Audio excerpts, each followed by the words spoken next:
거룩하신 하나님, 죄들의 용서에 대한 바른 깨달음을 주셔서 그리스도인의 자유가 무엇인지 분명히 알게 하신 것을 감사드립니다. 오직 하나님께 기쁨을 돌리고 우리의 영이 평안함을 얻었다는 것을 배우게 하셨음을 또한 감사드립니다. 칭의의 시작과 지속성으로 인해서 진정한 자유를 누릴 수 있는지 저희들의 삶을 돌아보게 하여 주시옵고, 화평의 일과 덕을 세우는 일을 저희들이 하고 있는지 또한 살피게 하여 주시옵소서.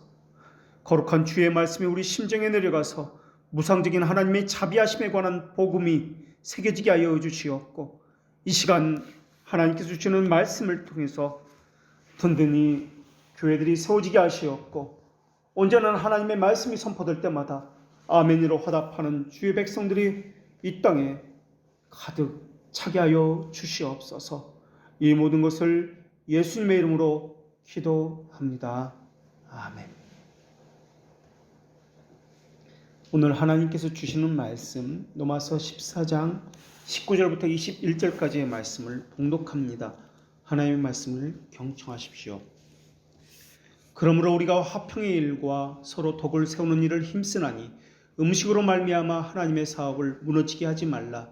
만물이 다 깨끗하되 거리낌으로 먹는 사람에게는 악한 것이라. 고기도 먹지 아니하고 포도주도 마시지 아니하고 무엇이든지 내 형제로 거리끼게 하는 일을 아니함이 아름다우니라. 아멘.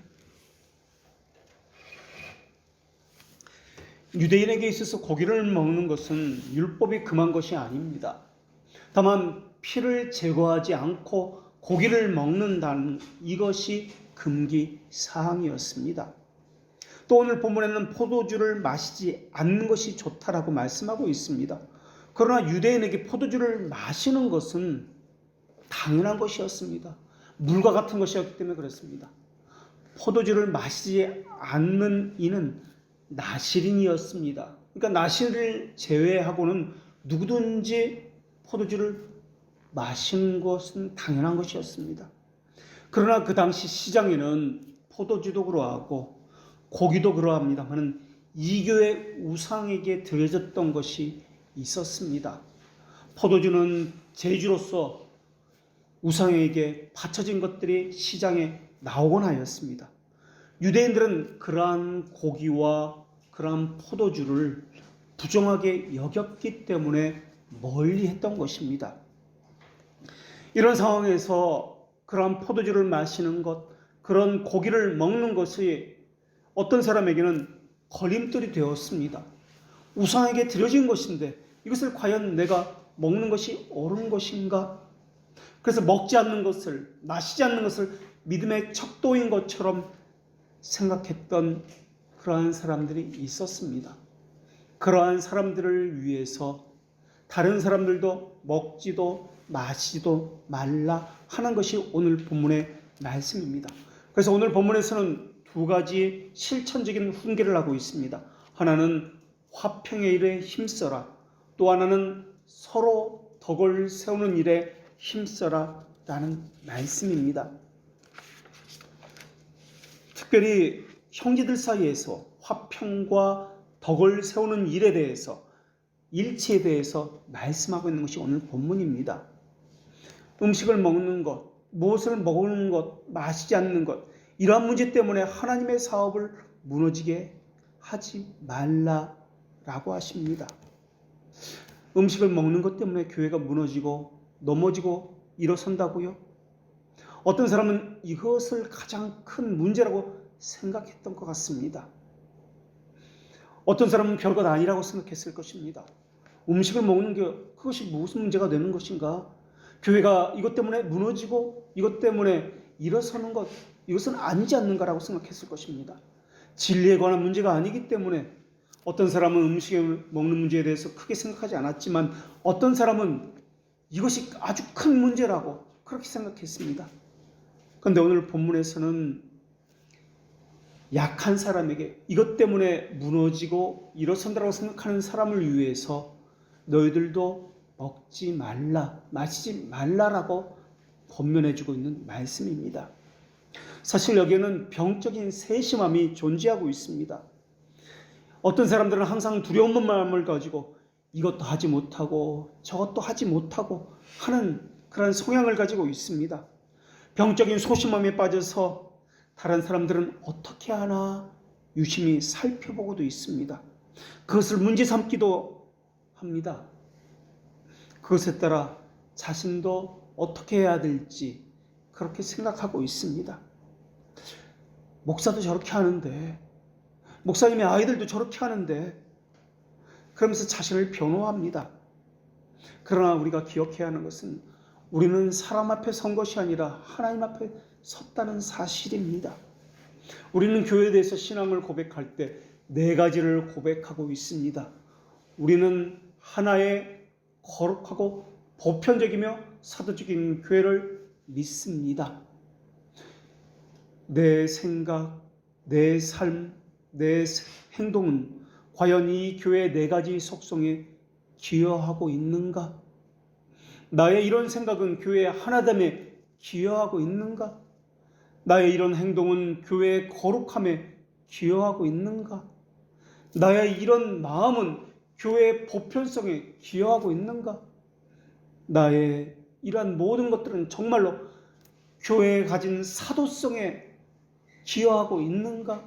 물어야 합니다. 혹시 나만 아는 이기주의에 빠져 있다면 이것은 우상숭배입니다. 하나님으로부터 온 믿음이라면 사랑으로 역사할 것이며 교회를 세우게 될 것이며 다른 지체들을 선한 행실로 이끌게 될 것입니다. 그래서 우리는 한 믿음, 한 주, 한 성령을 가졌다라고 고백을 합니다. 그러나 많은 사람들은 외적인 것, 어떤 상징에 관심을 갖고 있습니다.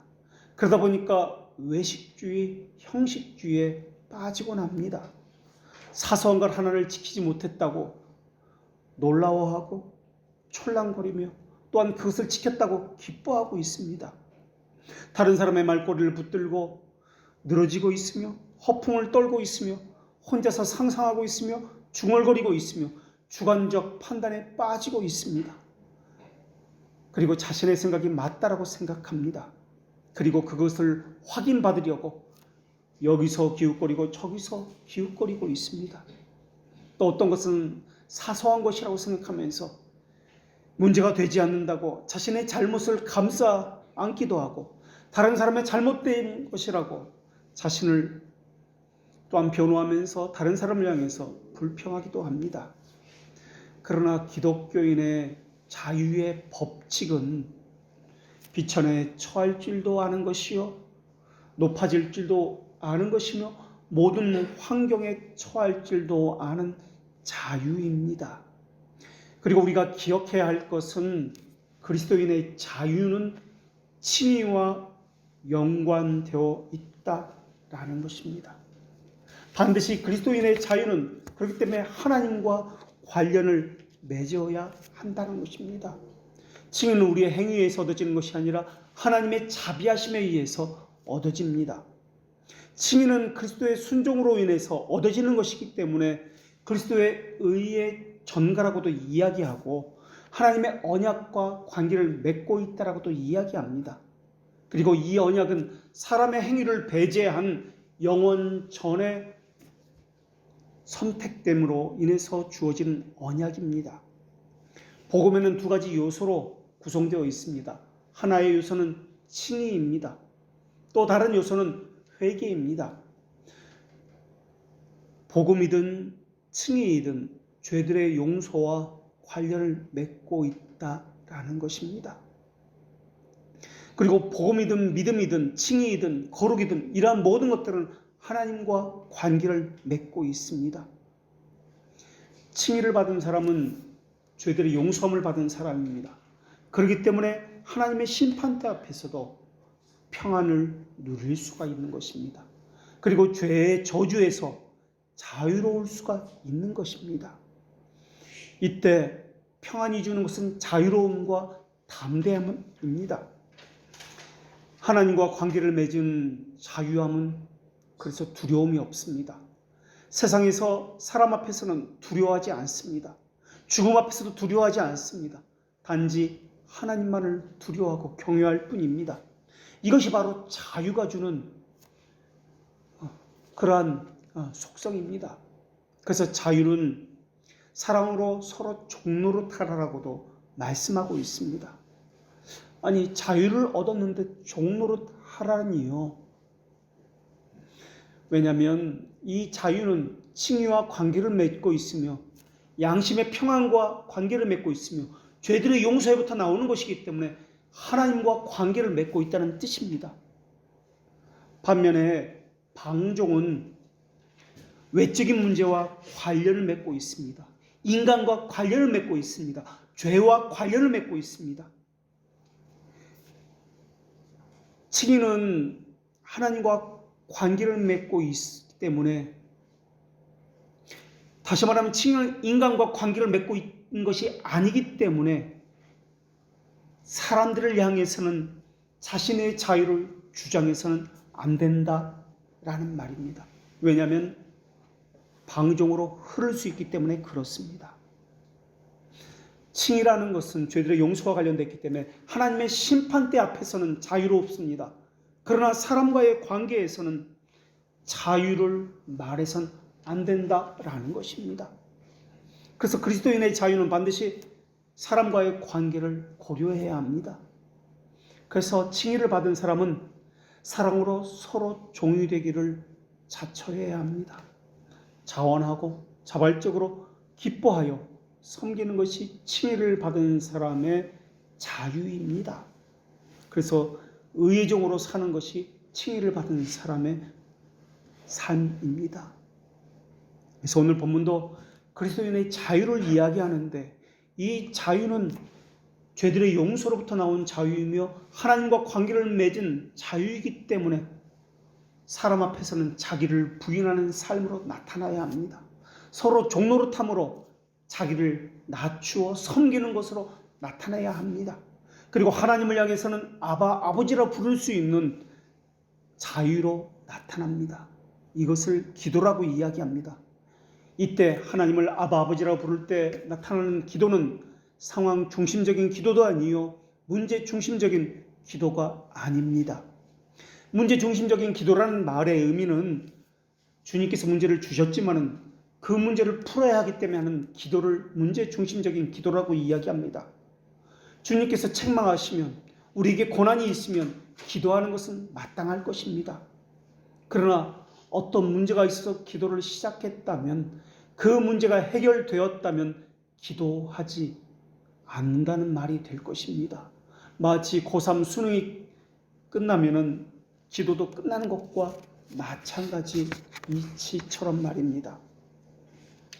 자기 중심적인 기도를 하니까 자기에게 있던 문제가 끝나면은 기도도 끝이 나는 겁니다.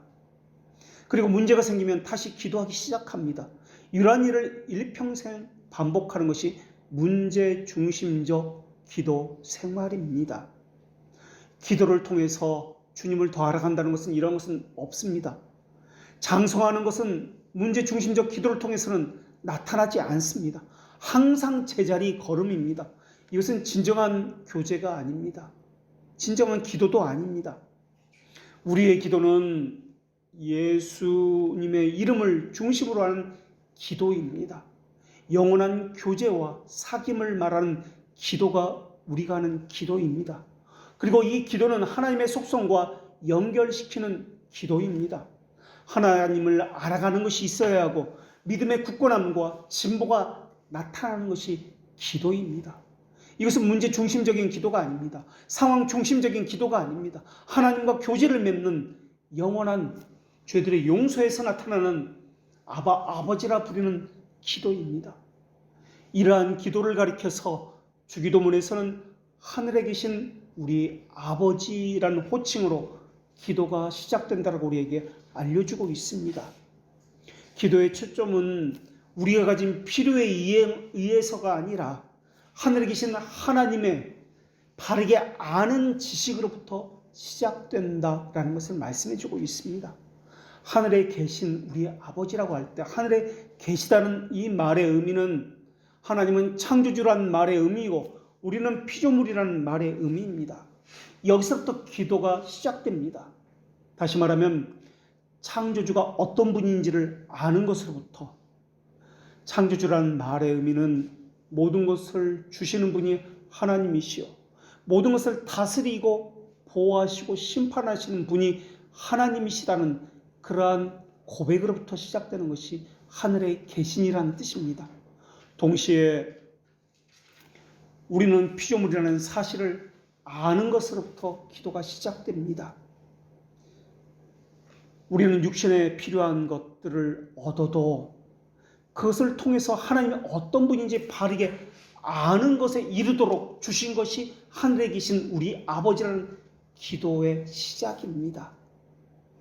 바르게 알지 못하고 시작하는 것은 우상 숭배입니다. 이것은 신자들이 하는 기도가 아닙니다.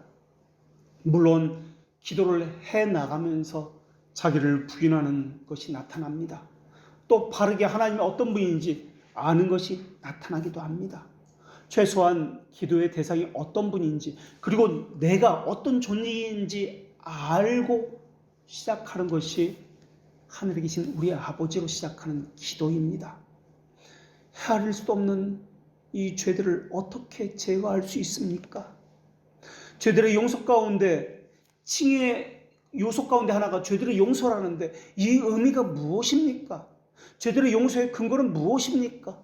이런 질문을 자신에게 하는 것이 하늘에 계신 우리 아버지라는 호칭에서 시작되는 기도입니다. 죽을 수밖에 없는 죄인이라는 뼈저린 자각에서 나오는 것이 하늘에 계신 우리 아버지라는 기도의 시작입니다. 하나님을 아는 지식과 인간을 아는 지식이 뒷받침되지 않는 기도는 문제 중심적인 기도일 것이고 상황 중심적인 기도일 수밖에 없습니다. 그러한 기도는 이방인이 하는 기도입니다.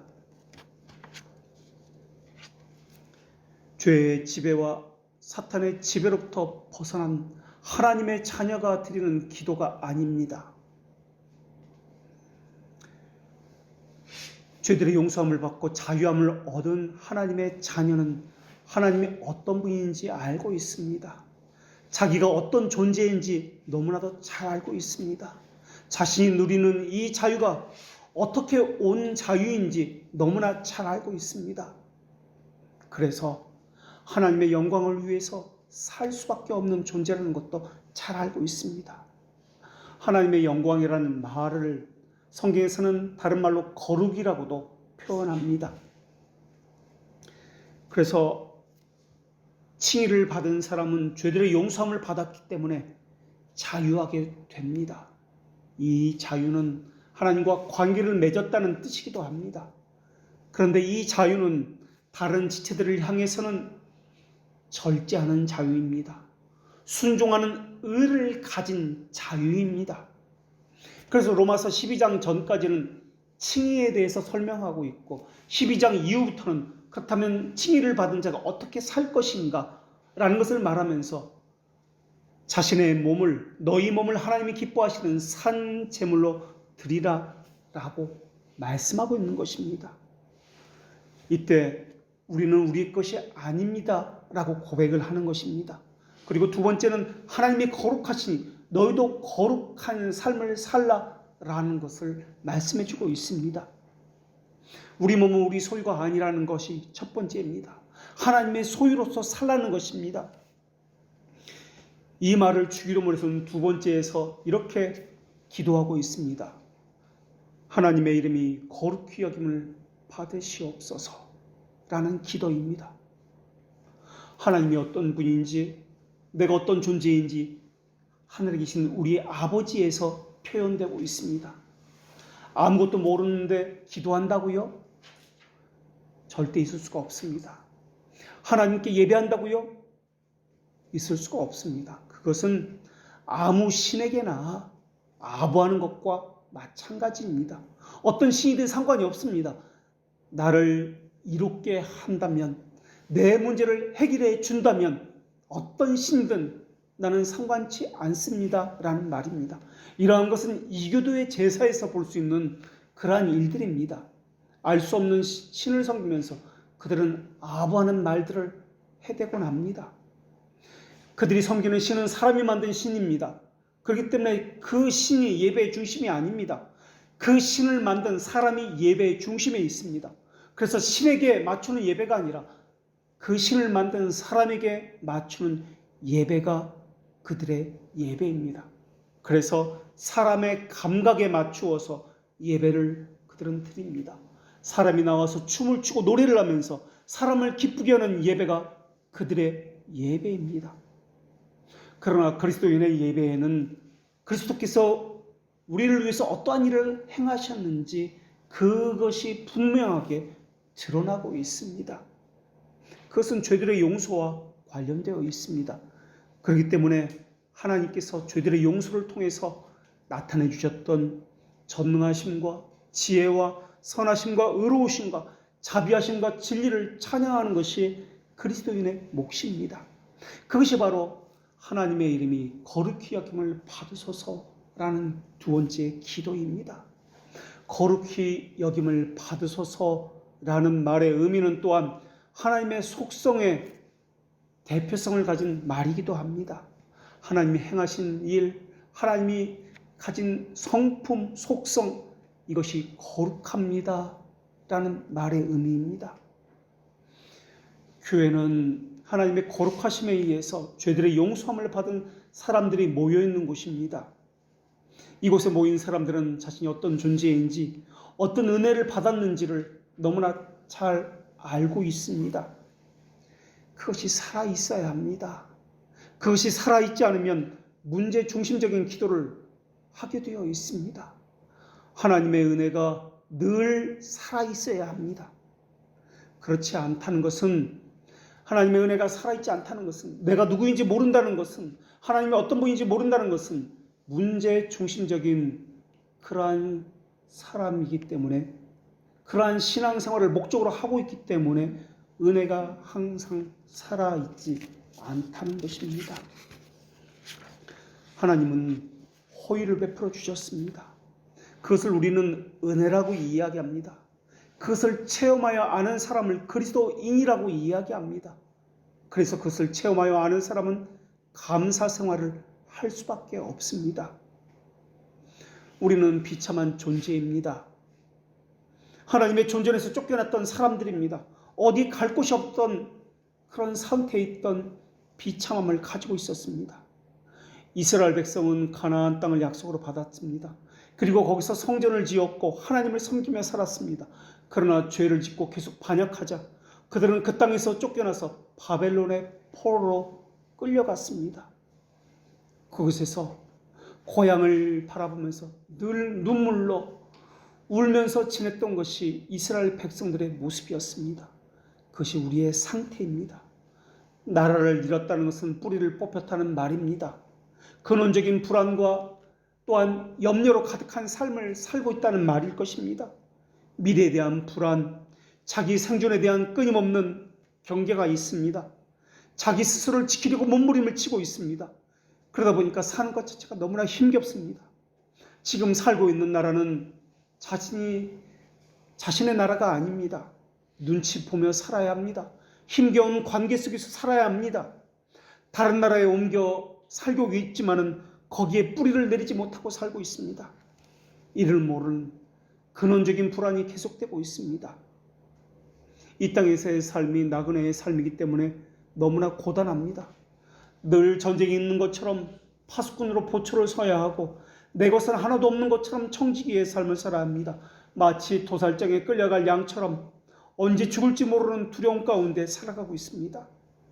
인생의 경험도 이것을 말해주고 있으며 양심도 죄의 비참함에 대해서 너무나 자주 말해주고 있습니다. 무엇보다 하나님의 말씀은 우리의 비참함에 대해서 너무나 선명하게 말씀해주고 있습니다. 그래서 우리는 하나님의 말씀을 들을 때마다 우리 자신이 죄인이라는 것을 생각하지 아니할 수 없습니다. 율법은 계속해서 우리 비참함에 대해서 말씀해주고 있습니다. 율법이 요구하는 것은 두 가지입니다. 마음과 뜻을 다해서, 목숨을 다해서 하나님을 사랑하라는 것이 첫째요. 또한 두 번째는 이와 같이 이웃을 사랑하라는 것이 그 두 번째입니다. 하나님은 적극적으로 사랑하지 않은 것을 죄라고 이야기합니다. 하지 않아야 할 것을 한 것도 죄라고 이야기하고 마땅히 해야 할 것을 하지 않은 것도 죄라고 말씀해 주시고 있습니다. 마음과 뜻과 목숨을 다해서 하나님을 사랑하지 않은 것도 죄라고 이야기하고 있으며 이웃을 내 몸과 같이 사랑하지 않은 것도 죄라고 말씀해 주고 있습니다. 하나님을 온전히 사랑하지 아니하고 절반만 사랑한 것도 죄라고 말씀해 주고 있으며 또한 사람에게 잘못한 것, 사람을 온전히 돌보지 못한 것도 죄라고 이야기하고 있습니다. 그런데 우리는 죄를 이야기할 때 사람에게 피해를 끼칩니다. 그런데 피해는 사람이 입지만은 그 죄책을 감당하기 위해서는 하나님 앞에 서야 합니다. 왜 그렇게 성경은 죄에 대해서 심각하게 가르치고 있습니까? 왜 우리는 사람에 대해서 죄를 짓고 있는데 하나님에게서 심판을 받아야 하는 것입니까? 왜냐하면 죄가 말하고 있는 것은 궁극적으로 하나님을 대적하는 것이기 때문에 그렇습니다. 하나님의 보좌는 의를 기초로 하고 있습니다. 이것을 불가침의 의라고 이야기합니다. 그런데 사람이 짓는 죄는 의의 보좌인 불가침의 의를 침범하는 죄이기 때문에 그렇습니다. 보좌가 되는 그 의를 파괴하는 것이 죄이기 때문에 그렇습니다. 하나님의 속성 가운데 의로운 속성이 있는데 이 속성을 정면으로 대적하는 것이 사람의 죄이기 때문에 그렇습니다. 그래서 하나님은 죄에 대해서 엄격하게 다루십니다. 하나님의 통치라는 사실을 벗어나서 사람은 살 수가 없습니다. 이것이 바로 하늘에 계신 우리 아버지라는 기도 속에 나타납니다. 하나님의 거룩하심의 정면으로 도전하는 것이 또한 죄라는 것을 거룩히 여김을 받으소서라는 기도를 통해서 알 수가 있습니다. 거룩하다는 이 말의 의미는 하나님은 신성으로 구별되었다라는 말의 의미입니다. 또한 거룩하다는 이 말의 의미는 하나님은 도덕적으로 완전 무결하다는 의미입니다. 이 거룩함을 우리에게 적용하게 될 때 우리는 하나님의 목적을 위해서 구별되었다는 말이고 또한 하나님의 형상을 따라서 우리는 살아야 한다라는 말입니다. 하나님께서는 말씀을 통해서 우리의 죄를 지적해 주십니다. 그래서 말씀을 들으면 들을수록 죄가 계속 생각나게 되어 있습니다. 왜 그렇게 죄가 생각나고 죄가 드러나는 것입니까? 죄가 드러나서 하나님께서 무엇을 원하시기 때문에 죄를 계속해서 지적하고 계시는 것입니까? 크신 은혜를 베풀기 위해서입니다. 우리의 비참함과 죄의 깊은 것을 드러내는 이유는 우리로 하여금 새 마음을 갖게 해서 하나님을 사랑하고 이웃을 사랑하게 하기 위해서입니다. 그러나 우리에게는 본성적으로 이웃을 미워하는 경향이 있습니다. 자기만 사랑하는 경향이 있습니다. 마땅히 사랑해야 할 하나님을 사랑하지 않습니다. 마땅히 사랑해야 할 이웃을 사랑하지 않습니다. 이웃을 사랑한다 할지라도 자기 이익을 위해서 사랑하고 있습니다. 이것은 엄밀히 말하면 이웃을 이용하고 있는 것입니다. 이웃을 수단으로 이용해서 내가 이웃을 밟고 올라가기 위해서입니다. 하나님은 로마교회 교인들에게 그러므로 믿음으로 말미암아 의롭다 하심을 얻었은즉 하나님과 더불어 화평을 누리자라고 말씀해 주셨습니다. 화평은 하나님과 화해됨에서 오는 것입니다. 사람에게서 오는 것이 아니라 하나님에게서 주어지는 것입니다. 그러니까 하나님 백성은 삶 속에서 하나님의 통치를 어떻게 드러낼 것인가 고민하는 사람이라는 말입니다. 자신을 기쁘게 하지 아니하고 하나님을 기쁘게 하는 삶을 사는 것이 그리스도인입니다. 이것을 오늘 본문에서는 화평의 일과 서로 덕을 세우는 일이라고 말씀해주고 있습니다. 덕을 세우는 일, 화평의 일, 이것은 다른 말로 교회를 세운다라는 말입니다. 열심 있는 바리새인으로서 바울이 했던 것은 교회를 무너뜨리고 파괴하는 일이었습니다. 우리는 교회를 다닌다고 말을 하고 있지만은 사실은 교회를 다녀선 되지 않습니다. 교회를 다니는 것이 아니라 교회를 세우는 일을 해야 합니다. 하나님께서는 우리에게 영적 은사를 주셨습니다. 그 은사를 가지고 교회를 굳건하게 세우게 하기 위해서 주신 것이 영적인 은사들입니다. 교회는 성령께서 세우는 것이지만은 사도시대에 브리스길라와 아굴라가 있었습니다. 베베와 자주장사 누디아가 있었습니다. 이들은 사도들의 좋은 후견이었습니다. 이들이 가진 것은 하나님께서 주신 것으로서 교회를 굳건하게 세우는 일에 유용하게 사용되었습니다. 물질이 그래했으며 그들이 가진 성품이 그래했으며 능력과 은사가 그래했으며 무엇보다 주를 사랑하는 그 마음이 그러했습니다. 교회를 세우는 일에 있어서 로마에 있는 성도들은 당연히 화평을 위해서 서로 덕을 세우는 일을 위해서 힘쓸 것을 권면받아야 했습니다. 교회를 위해서 분열이라는 것은 있을 수가 없었습니다. 교회를 유모가 마치 자신의 자녀를 양육과 함과 같이 염려했던 것이 로마의 사람들이었습니다. 그런데 먹는 것으로 인해서 나뉘어졌습니다. 하나님의 사업이 무너질까 지금 염려가 될 지경에 이르렀습니다. 그들에게 우선순위는 교회였습니다. 그런데 방법에 있어서 각기 달랐다 하는 것입니다. 그렇기 때문에 오늘 말씀은 본질적인 것과 비본질적인 것을 구분하기 위해서 어디에 선을 그어야 하는 것인지 명백히 보여주는 말씀이기도 합니다. 믿음으로 쫓아하지 않는 것은 죄라고 말씀하고 있기 때문에 그렇습니다. 너무나 많은 이들이 무엇을 할 때 하나님을 인식하지 않고 하고 있습니다. 심지어 예배에서조차 말입니다. 하나님을 인식하지 않는 예배는 하나님을 망령되이 일컫는 것입니다. 두려워함, 경외함이 전혀 없는 예배는 하나님께 드려지는 예배가 아닙니다. 예배할 때, 섬길 때도 마찬가지입니다. 하나님의 속성을 기억하셔야 합니다. 하나님을 인식하며 예배하고 섬겨야 합니다. 교회에서도 하나님을 인식함이 없는데 삶에서 하나님을 인식하는 삶을 산다고요? 이런 것은 없습니다. 하나님은 어떤 일을 하든지 믿음으로 하지 않는 모든 것은 죄라고 말씀해 주셨습니다. 믿음으로 하는 것, 이것이 아니면 죄입니다. 그 일을 하면서 하나님을 인식하고 있습니까? 하나님에 대한 그 자비하심을, 부성에 대한 지식을 그 일을 하면서 체험하고 있습니까? 우리는 그것을 항상 물어야 합니다. 나를 위해서 교회가 존재합니까? 교회를 위해서 내가 존재합니까? 나를 위해서 하나님이 존재합니까?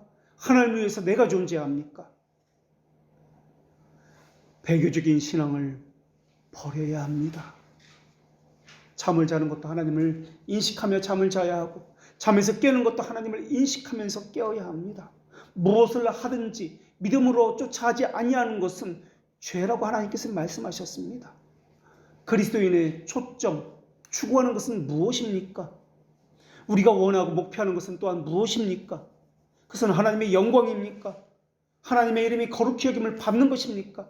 아니면 자기 편리, 자기 공리, 먹고 사는 것이 목적입니까? 그렇다면 그것은 짐승과 다를 바가 없습니다. 자녀가 잘 되기를 바라는 것, 사업이 잘 되기를 바라는 것, 이윤을 많이 남기는 것을 목표로 하고 있습니까? 우리가 왜 이 땅에 보냄을 받았습니까? 그저 잘 먹고 잘 살기 위해서입니까? 그저 자녀를 공부 잘 시키기 위해서입니까?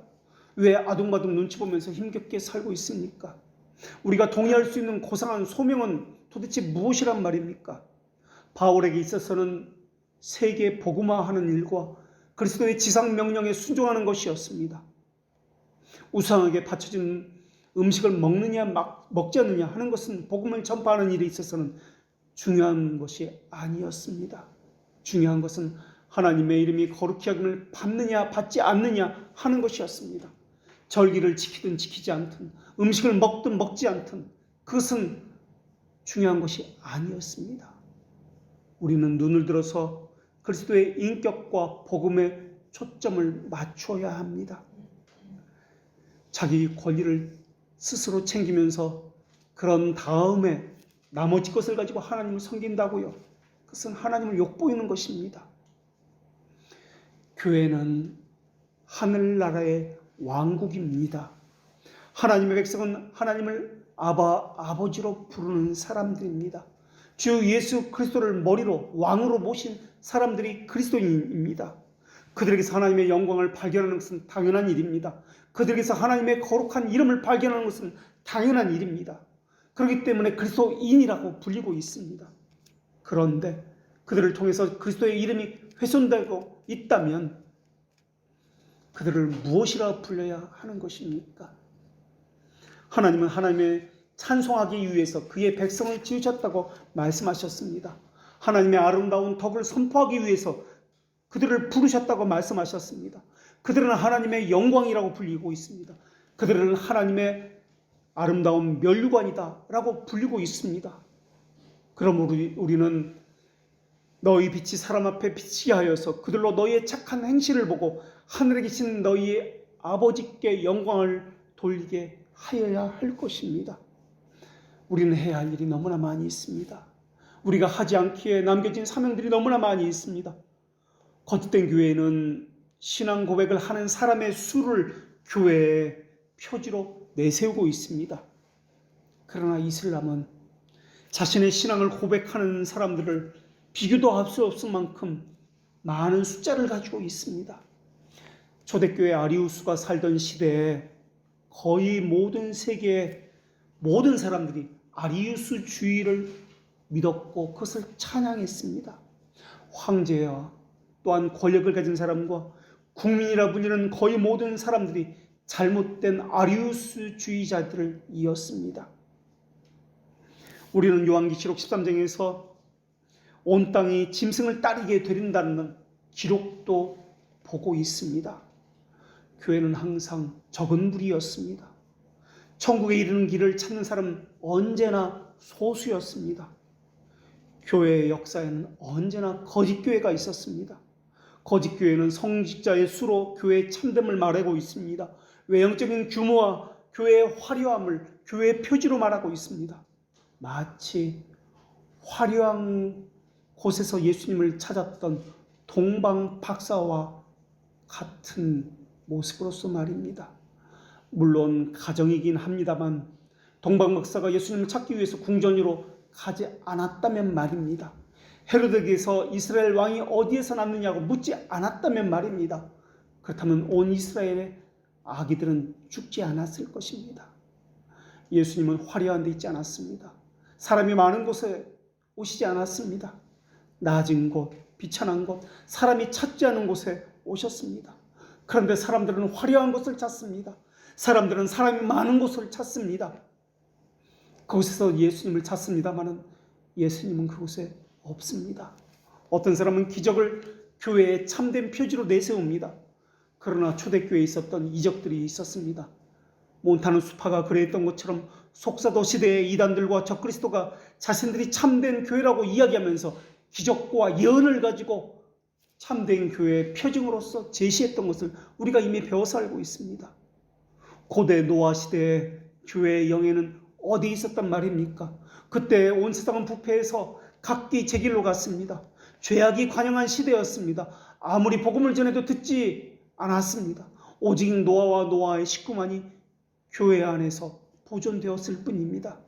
좋은 교인 아이들까지 합쳐서 10명이 되지 않는 교회가 노아의 교회였습니다.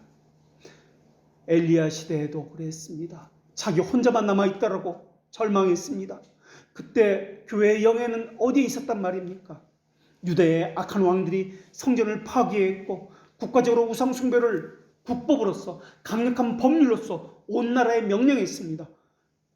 그래서 온 나라의 백성들이 악한 왕이 내린 명령에 따라서 바알을 숭배했습니다. 이때 교회의 영예는 어디에 있었단 말입니까? 성령이 부어지고 지상의 영광스러운 모습으로 구현된 신약교회의 모습도 마찬가지입니다. 교회는 너무나 미약했습니다. 가시적인 교회의 모습은 거의 드러내지 못했던 것이 교회의 역사입니다. 그 시기에 그리스도인이라는 이름은 천대받는 이름의 대명사였습니다. 초대교회, 중세교회도 마찬가지였습니다. 교회는 산속으로 아무도 찾지 않는 계곡으로 숨어 들어가야만 했습니다. 핍박은 어제 오늘이 이야기가 아니라 아벨 시대부터 지금까지 계속 이어져 온 이야기입니다.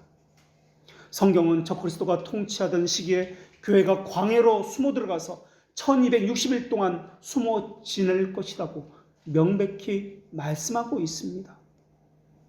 그러나 하나님의 능력은 다수가 아니라 소수를 보호하는 그 능력 속에 숨겨져 있습니다. 그것이 교회의 능력입니다. 그 소수를 통해서 교회는 세워져 갑니다. 하나님의 이름이 영광이 드러납니다. 우리에게 무엇을 먹을까? 무엇을 마실까? 이것을 이렇게 할까? 저렇게 할까? 이것을 두고 싸울 시간도 없고 힘을 뺄 이유도 없습니다. 우리가 아는 바대로 초대교회는 넘어짐을 당할수록 더욱 끈질기게 일어났습니다. 순교자의 피는 교회의 씨앗이 되었고 사람을 태웠던 그 연기는 사람들에게 전해져서 복음의 연기로 그들을 변화시켰습니다. 세실리아의 순교를 바라보았던 400명의 사람들이 그리스도인으로 변화되었던 역사가 있습니다. 초대교회는 피와 기도로 온 세상을 회심시켰습니다. 로마 교회 교인들은 이제 네로 왕제의 칼날 앞에 순교 현장으로 달려가야 합니다. 지금은 먹는 것과 절기를 지키는 문제로 나뉘어졌지만 이제 교회의 하나됨을 위해서, 교회의 진리의 순수성을 위해서 이들은 목숨을 내걸고 싸우기 시작합니다. 하나님은 이들의 죽음을 통해서 영광을 받으셨고 이들은 하나님으로 인해서 위로와 만족이 어떤 것인지를 배우게 되었습니다. 불신자의 죽음은 슬픔과 심판이지만 신자에게 죽음은 죄로부터 벗어나는 것이요 그렇게 고대했던 하나님과의 교제가 시작되는 영광스러운 일이기 때문에 이들에게 죽음은 오히려 기쁨이었고 위로였고 만족으로 다가왔던 것입니다. 죄로 인해서 깨졌고 막혔던 하나님과의 불완전한 교제가 이제 죽음으로 인해서 시작되었습니다. 먹는다 먹지 않는다는 문제는 단지 먹는다 먹지 않는다는 문제가 아니라 자기를 부인하는 삶과 연결되어 있습니다. 자기를 부인하는 삶이라는 것은 죽음과 연결되어 있다라는 말입니다. 이들은 지금 자기를 부인하는 삶의 시험 가운데 있습니다. 이들은 장차 있을 자기 부인을 통해서 말하고자 하는 죽음의 의무를 그들은 깨닫기 시작합니다. 하나님을 기쁘게 하는 것이 무엇인지, 교회 하나님을 위해서 다른 사람을 배려한다는 것이 무엇인지를 자기 죽임을 통해서 그리고 장차 있을 죽음의 영광을 통해서 그들은 조금씩 배워가고 있습니다. 초대교회 교인들은 하나님을 기쁘게 하기 위해서 예배를 금한다는 왕의 명령을 거부했습니다. 그러나 동시에 왕의 법을 지키기 위해서 왕의 명령에 순종해서 자신의 목숨을 내어 주었습니다. 왕과 싸우지 않았습니다. 왕의 명령을 지키기 위해서 자신의 목숨을 내어주고 어떤 불평도 원망도 하지 않은 것입니다. 그래서 하나님의 명령도 지켰고 왕의 명령도 지켰던 것이 초대교회 성도들의 모습입니다. 하나님의 통치도 따랐고 세상의 통치도 따르려고 했던 것입니다. 차라리 자신이 손해볼지언정 그것이 하나님의 뜻이라 여겼기 때문에 그렇습니다. 환경이 좋을 때만 순종하는 것이 아니라 환경이 좋지 않을 때도 죽기까지 순종하는 것이 그리스도인의 모습입니다. 자기 중심적인 것을 생각하면 공의를 생각하게 되어 있습니다. 그러나 초대교회 교인들은 하나님 중심적인 기도를 했던 사람들입니다. 세상에서는 더 많은 권력과 이익을 얻기 위해서 노력하지만 그리스도인은 하나님의 거룩한 이름을 원하고 있습니다.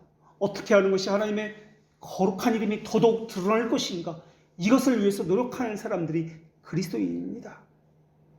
그래서 교회의 하나됨을 무엇보다 소중하게 여겼고 교회를 세워나가는 것을 자신의 사명이라 여겼습니다. 주님의 교회는 하나님의 말씀의 가르침을 받아서 신자의 참된 사명을 회복해 나갔습니다. 이 세상은 힘의 논리를 가지고 이야기합니다. 그러나 교회는 어떤 문제를 풀어가려고 할 때 힘의 논리가 아니라 공리를 가지고 이야기하지 아니하고 하나님의 거룩함을 가지고 먼저 이야기합니다. 누가 누구를 탓하는 것은 그 이면에 교만이 자리 잡고 있기 때문에 그렇습니다. 하나님은 로마교회 교인들에게 교만을 지적해 주시고 교만함을 제거해 내시고 계십니다. 인류가 처음 저지른 범죄도 교만으로부터 비롯되었습니다. 그래서 아담 안에서 태어난 모든 사람들은 교만을 품고 있습니다. 그래서 그 사람의 삶 전체가 교만에 참여하고 있는 것입니다. 내가 너보다 낫다라는 것을 통해서 위로를 받기도 하고 내가 저 사람보다 형편이 좋다라는 것을 통해서 만족을 얻기도 합니다. 반대로 절망하기도 하고 낙심하기도 합니다. 이것은 완전한 위로가 아닙니다. 이거는 세상이 주는 관점이지 하나님께서 주시는 만족이 아닙니다. 그렇기 때문에 우리는 조심해야 합니다. 개혁신앙을 가졌다는 것으로 우리가 저 사람보다 더 낫다라는 것은 생각해서는 안 됩니다.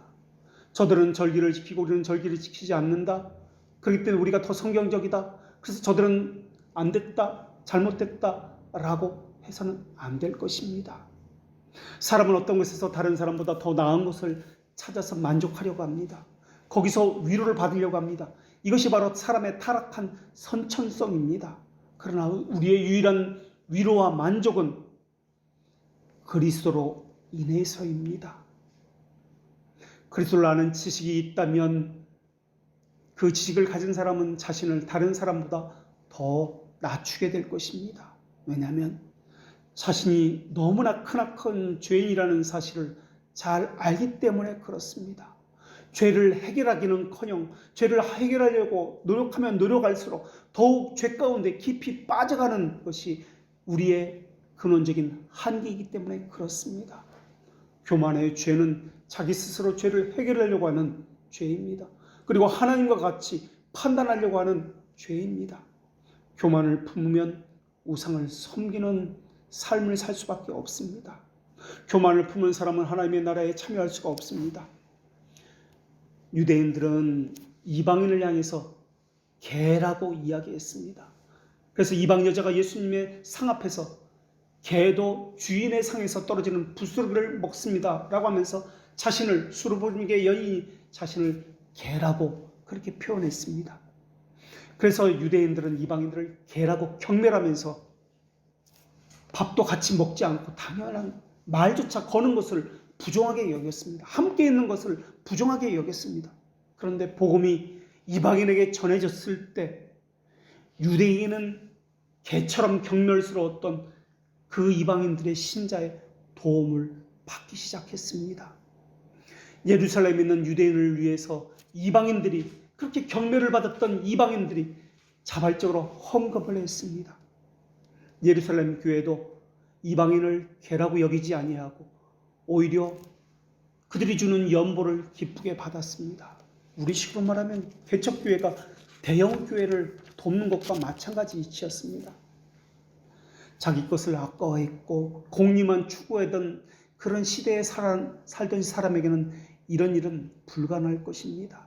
그러나 그들에게 이러한 일을 모든 벽을 깨부수고 하나가 되게 했던 이 일은 십자가와 부활의 능력이 가져온 그러한 능력입니다. 재물의 종이었습니다. 자기 안일이 최고의 목적이었던 사람이었습니다. 그런데 주님을 만나서 자기를 부인하는 삶을 살 수 있게 되었고 자기를 죽일 수 있게 되었으며 자기만 주목하던 눈을 돌려서 다른 사람을 챙기기 시작했습니다. 돈이 없어서 못하는 것이 아니었습니다. 마음이 없어서 못하는 것이었습니다. 우리가 너무 작고 초라해서 못하는 것이 아니라 믿음이 없어서 못하는 것이었습니다. 그래서 믿음이 없기 때문에 이리 재고 저리 재고 따지고 했던 것이었습니다. 다른 사람을 돌아보는 것은 남아서 하는 것이 아닙니다. 기도와 믿음으로 하는 것입니다. 화평의 일과 서로 덕을 세우는 일에 힘써야 하는 것은 그리스도인으로서 당연한 것입니다.